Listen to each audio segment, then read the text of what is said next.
विजय केडिया जो कि एक सुपरस्टार इन्वेस्टर हैं और जिनकी नेटवर्थ आज 1800 करोड़ रुपए से ज्यादा है। क्या आप जानते हो कि जब इन्होंने पहली बार इन्वेस्ट किया था तो इनके पास केवल 35,000 रुपए थे, जो कि उन्होंने पूरे के पूरे बस एक ही कंपनी में इन्वेस्ट कर दिए थे जिसका नाम था पंजाब ट्रैक्टर्स।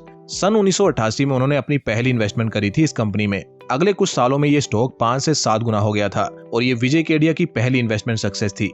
देन उन्होंने एक और स्टॉक में इन्वेस्ट किया था जो था ACC।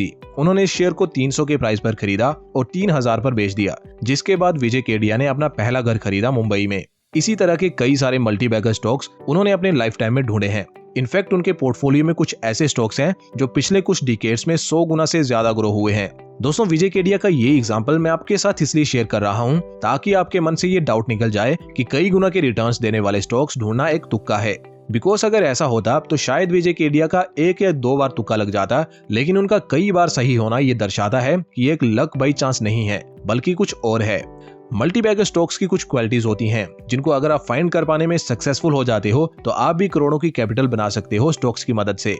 तो कौन कौन सी होती हैं ये क्वालिटीज, मैं आज इंडिया के एक फेमस स्टार्टअप जोहो की मदद से समझाऊंगा। ये एक जोहो की केस स्टडी वीडियो होगी जिसमें आप कंपनीज की उन क्वालिटीज के बारे में जानोगे जिनसे एक कंपनी सक्सेसफुल बनती है। ऑल्सो जोहो की स्टोरी इतनी इंस्पायरिंग और लेसन से भरी है कि अगर आप खुद का भी बिजनेस स्टार्ट करना चाहते हो तो भी इससे आपको बहुत मदद मिलेगी। सो जल्दी से लेट्स बिगन। दोस्तों, हमारे देश में टोटल 111 यूनिकॉर्न स्टार्टअप्स हैं, यानी कि ऐसे स्टार्टअप्स जिनकी वैल्यूएशन $1 बिलियन से ज्यादा है। लेकिन इन 111 स्टार्टअप्स में से 69 स्टार्टअप्स तो ऐसे हैं जिन्होंने कभी प्रॉफिट की शक्ल तक नहीं देखी है। वहीं जोहो अकेला 2700 करोड़ का प्रॉफिट बना रहा है, वो भी एक गांव से ऑपरेट करके। एंड ये इंडिया का मोस्ट प्रॉफिटेबल स्टार्टअप भी है। जोहो के फाउंडर श्रीधर बेम्बू ने जोहो को स्टार्ट किया था सन 1996 में। उस समय इसका नाम उन्होंने रखा था एडवेंटनेट, जिसे 2009 में बदल के जोहो कॉर्पोरेशन कर दिया गया। जोहो के फाउंडर श्रीधर बेम्बू एक सादी जिंदगी में यकीन करने वाले इंसान हैं, जो आज भी ऑफिस एक साइकिल से जाते हैं और ज्यादातर समय धोती कुर्ते में ही रहते हैं। श्रीधर बेम्बू को पद्मश्री से भी सम्मानित किया गया है। ये दुनिया की फॉर्च्यून 500 कंपनीज में से 300 को अपनी सर्विसेज प्रोवाइड करते हैं, जिनमें एप्पल, अमेज़न, नेटफ्लिक्स जैसे नाम शामिल हैं। इनका रेवेन्यू है 7000 करोड़ और प्रॉफिट है 2700 करोड़ रुपए। और इतना बड़ा एम्पायर इन्होंने बिना किसी लोन या फिर बिना किसी फंडिंग के बनाया है। तो अगर एक इंसान जिसकी इतनी सारी अचीवमेंट्स हो उससे सीखने का मौका मिले तो कोई बेवकूफी होगा जो ऐसा मौका छोड़ना चाहेगा। तो ये बेवकूफी गलती से भी आप ना कर दो, इसके लिए ये वीडियो को पूरा एंड तक देखना। जोहो और श्रीधर बेम्बू की स्टोरी में ऐसे लाइफ और इन्वेस्टिंग लेसन छिपे हैं जो आपको प्रेरित तो करेंगे ही, साथ ही आपको करोड़पति बनने के सफर में भी बहुत मदद करेंगे। श्रीधर बेम्बू का जन्म हुआ चेन्नई के एक छोटे से गांव में और इनका फैमिली बैकग्राउंड था फार्मिंग का। इनके जन्म के कुछ समय बाद इनके फादर चेन्नई में शिफ्ट हो गए और वहीं से श्रीधर बेम्बू ने अपनी स्टडी को कंटिन्यू किया।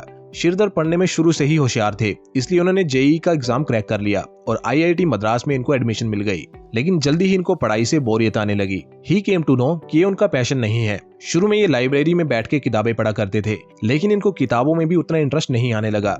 इनका मानना था कि जो जिंदगी सिखा सकती है वो किताबें भी सिखा नहीं सकती। इसलिए फिर इन्होंने अपने लाइफ एक्सपीरियंसेस से ही सीखने का फैसला किया। उनकी एक अच्छी कंपनी में जॉब भी लग चुकी थी, लेकिन श्रीधर बेम्बू ने इसे क्विट करने का फैसला किया और अपने भाई कुमार बेम्बू के साथ मिलकर बिजनेस करने का प्लान किया। इनका मोटिव था समाज में एक इम्पैक्ट क्रिएट करने का और बेरोजगार युवाओं के लिए रोजगार अवसर पैदा करने का। इसलिए दोनों भाइयों श्रीधर और कुमार बेम्बू ने मिलकर एक छोटे से कमरे से शुरुआत की एक कंपनी की, जिसका नाम इन्होंने रखा एडवेंटनेट। शुरुआत इन्होंने करी थी एक हार्डवेयर कंपनी के रूप में, लेकिन जो मशीन ये दोनों भाई बना रहे थे उसमें खर्चा बहुत आ रहा था। सो इन्होंने सोचा कि हार्डवेयर छोड़ो, सॉफ्टवेयर पे काम करते हैं। इस तरह कई ट्रायल एंड एरर्स करने के बाद धीरे धीरे ये चीजों को सीखते गए और समझते गए और इनके लिए रास्ते खुलते गए। और ये है लेसन नंबर 1 दैट आपको सारा नॉलेज केवल किताबें पढ़ने से नहीं आएगा। आपको खुद फील्ड में उतरना पड़ेगा, ट्रायल एंड एरर्स करने पड़ेंगे, फिर कहीं जाके आपकी गाड़ी ट्रैक पर आएगी। इन्वेस्टिंग में भी सेम रूल लागू होता है। आप चाहे जितनी मर्जी इन्वेस्टिंग की बुक पढ़ लो, जितना मर्जी वीडियोस को देख लो, जब तक आप खुद इसमें इन्वॉल्व नहीं होंगे तब तक आप कुछ बड़ा नहीं कर पाओगे। सो अगर आपको इन्वेस्टिंग स्टार्ट करनी है तो एक फ्री डीमैट अकाउंट का लिंक आपको नीचे डिस्क्रिप्शन में मिल जाएगा। लेसन नंबर 2 है business is all about businessman. अगर बिजनेस ओनर को ही क्लियर नहीं होगा कि उसका विजन क्या है, उसका मिशन क्या है, वो प्रोडक्ट क्या बना रहा है, उसका प्रोडक्ट खरीदेगा कौन, तो ऐसा बिजनेस कभी नहीं चल सकता, वो डूबेगा ही। लेकिन श्रीधर ऐसे नहीं थे। उनका विजन एकदम क्लियर था। उनको पता था कि ज्यादातर IT कंपनीज बड़ी जायंट कंपनीज के लिए सॉफ्टवेयर बनाती हैं, जो कि बहुत एक्सपेंसिव होते हैं, जिन्हें स्मॉल और मीडियम साइज कंपनीज अफोर्ड नहीं कर पाती। यहाँ उनको एक गैप दिखा और उन्होंने स्मॉल और मीडियम साइज कंपनीज के लिए सस्ते दाम पर सॉफ्टवेयर बनाए जो कि इंस्टेंट हिट साबित हुए। किसी भी कंपनी की मैनेजमेंट उतनी ही इंपॉर्टेंट होती है कंपनी को कामयाब बनाने में जितना कि उसका प्रोडक्ट होता है। बिकॉज अगर अच्छे से अच्छे प्रोडक्ट को भी राइट टाइम पे राइट जगह पे राइट लोगों के सामने प्लेस ना किया जाए तो वो भी फ्लॉप हो सकता है। हाउएवर एक एवरेज प्रोडक्ट को भी एक हिट प्रोडक्ट बना सकती है एक गुड मैनेजमेंट, जिसका जीता जाता एग्जांपल है श्रीधर बेम्बू। इनके प्रोडक्ट्स कोई बहुत ज्यादा एडवांस नहीं होते, बस इनको सही से उनकी प्लेसमेंट करनी आती है। लेसन नंबर 3 है अपस्किल योरसेल्फ। श्रीधर और कुमार बेम्बू टेक्निकल लोग थे, इनको सॉफ्टवेयर के बारे में पता था लेकिन बिजनेस के बारे में बिल्कुल भी नहीं पता था। एक बार इन्होंने किसी क्लाइंट के साथ एक बहुत बड़ी डील साइन की। डील साइन होने के बाद क्लाइंट ने इनको फीडबैक दिया कि अगर तुम्हारा प्रोडक्ट इतना दमदार ना होता तो तुम्हारे बेचने के तरीके पे मैं कभी तुमसे ये प्रोडक्ट ना खरीदता। ये बात श्रीधर बेम्बू के दिमाग में एकदम से छप गई और उनको लगा कि यार हम लोग अच्छे टेक्निकल लोग हैं लेकिन हमको सेल्स या बिजनेस नहीं करना आता। इसलिए उन्होंने सेल्स के लिए बंदा हायर किया और उसके साथ घूमने लगे और 2 साल तक उन्होंने ऐसा किया। अब यहाँ एक बहुत बड़ा लेसन है। आमतौर पे लोग बड़े बड़े रिजल्ट्स ढूंढते हैं लेकिन उसके लिए करते कुछ नहीं है। अगर श्रीधर बेम्बू भी चाहते तो बस एक सेल्स पर्सन को हायर करने तक ही रुक जाते, लेकिन उनको कुछ बड़ा करना था, इसलिए उन्होंने 2 साल तक उसके साथ घूम के सेल्स को सीखा और अपने आप को अपस्किल किया। फिर यूं ही उनकी कहानी चलती रही और 1998 आते आते उनकी कंपनी की सेल्स $1 मिलियन तक पहुंच गई। वो दौर था .com का और उस समय हर एक टेक कंपनी को बड़े बड़े वैल्यूएशंस पर खरीदा जा रहा था। उसी समय इनको भी एक ऑफर आया था अपनी पूरी कंपनी को $25 मिलियन पर बेचने का, यानी कि इनके नेट रेवेन्यू से 25 गुना ज्यादा वैल्यूएशन पर खरीदने का। अब यहाँ एक समझदार आदमी सोचता कि एक साथ 200-250 करोड़ रुपए मिल रहे हैं, क्या करना है, बेच देते हैं। लेकिन श्रीधर बेम्बू ने ये ऑफर डिक्लाइन कर दिया और खुद के दम पर बिजनेस को आगे ले जाने का फैसला किया। इसके बाद इन्होंने कभी कोई फंडिंग नहीं ली। इनका फंडा सिंपल है, slow but steady growth. Business करो, प्रॉफिट कमाओ, फिर उसे री इन्वेस्ट करो और फिर और ज्यादा बड़ा प्रॉफिट कमाओ। यानी कि ये कंपाउंडिंग का इस्तेमाल करते हैं बिजनेस करने के लिए। आजकल कंपनीज के वैल्यूएशन तो बहुत ज्यादा हो जाते हैं लेकिन प्रॉफिट वो चवन्नी भी नहीं कमा पाते। तो ये है लेसन नंबर 4 कि ऐसी कंपनीज ढूंढो जो लॉन्ग टर्म ग्रोथ पर फोकस्ड हो, ना कि शॉर्ट टर्म वैल्यूएशन वाली गेम खेलती हो। अब कंपनी की स्ट्रगल के बारे में जान लेते हैं। नाउ ऐसा तो कभी नहीं हो सकता कि सब कुछ अच्छा ही होता रहे। तो ऐसे ही सन 2000 में जब .com बबल बस्ट हुआ तो नास्डैक यूएसए का इंडेक्स अपने हाई से 80% से नीचे गिर गया था। कई सारी कंपनीज उस समय रातों रात दिवालिया हो गई थी। फॉर्चुनेटली जोहो दिवालिया तो नहीं हुई, बट उसके 80% से ज्यादा क्लाइंट्स का धंधा एकदम से खत्म हो गया, उनका नामो निशान तक नहीं रहा। अब ये एक टफ टाइम था जोहो के लिए, लेकिन उन्होंने इस सिचुएशन को भी अच्छे से हैंडल कर लिया। जब सब अपने एम्प्लॉयज को फायर कर रहे थे तो इन्होंने किसी को भी कंपनी से नहीं निकाला, ऑल बिकॉज ये कैश बचा के रखते थे। इन्होंने इतना कैश सेव करके रखा था कि ये इस सिचुएशन से लड़ पाए। और ये है lesson number 5 that cash is the king. अगर आप किसी बिजनेस में इन्वेस्ट कर रहे हो तो चेक करो कि उसके पास कितने कैश रिजर्व्स हैं और खुद भी थोड़ा कैश में रहा करो ताकि कोई अच्छी इन्वेस्टिंग अपॉर्चुनिटी मिले तो वो मिस ना हो जाए।